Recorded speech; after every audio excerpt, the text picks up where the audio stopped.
One of the most important political debates happening right now isn't about taxes, immigration, or foreign policy. It's about power. Specifically, how much power should be concentrated in the hands of one person. I think we all know who I'm talking about today. The Founding Fathers designed a system with checks and balances because they understood a simple truth. Power tends to expand unless it is restrained. Congress writes law. The president executes them. The courts interpret them. That's how it was written. Over the years, presidents of both parties have increasingly relied on executive orders to accomplish goals when Congress can't get its shit together. So executive orders can be useful. They allow government to function efficiently and respond quickly to emergencies. The problem comes when executive orders become a substitute for legislation. When major policy decisions are made with the stroke of a pen, rather than through debate, compromise, and votes in Congress, we begin to shift power away from the people's representatives and toward the executive branch. And every time one president expands that authority, the next president inherits it. A cautionary tale to Republicans, because if they don't destroy the union before the next 2 years and a Democrat gets elected, guess what he can do? Very exciting.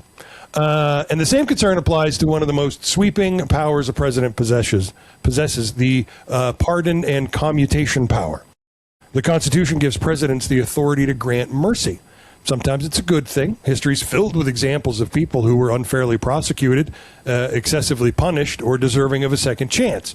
But the power becomes troubling when it's used for political allies, wealthy benefactors, campaign supporters, individuals convicted of serious violent crimes, like beating up, just off the top of my head, Capitol Hill police officers in the middle of a fucking riot in an attempt to overthrow the United States government. A commutation doesn't erase guilt. It simply reduces or eliminates the punishment.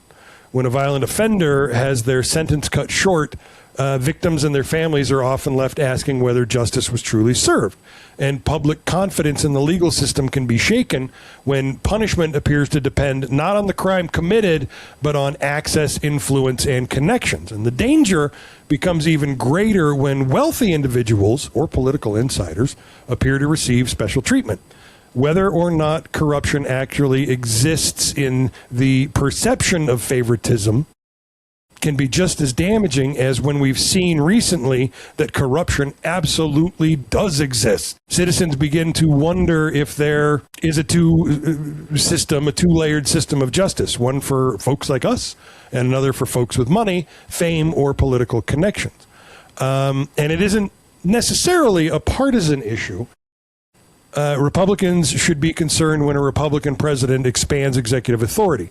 Democrats should be concerned when a Democratic president does the same. Though, let's be honest, it is not equal. It is not balanced. Not at all. So the principle matters more than the person holding the office. The real question isn't whether you trust the president you voted for. The real question is whether you're comfortable giving the same power to the president you didn't vote for. A healthy republic depends on institutions, not individuals. It depends on laws, not personalities. It depends on a government where the power is distributed, checked, and accountable, because once that power becomes concentrated, history shows that getting it back is an awful lot harder than it was giving it away.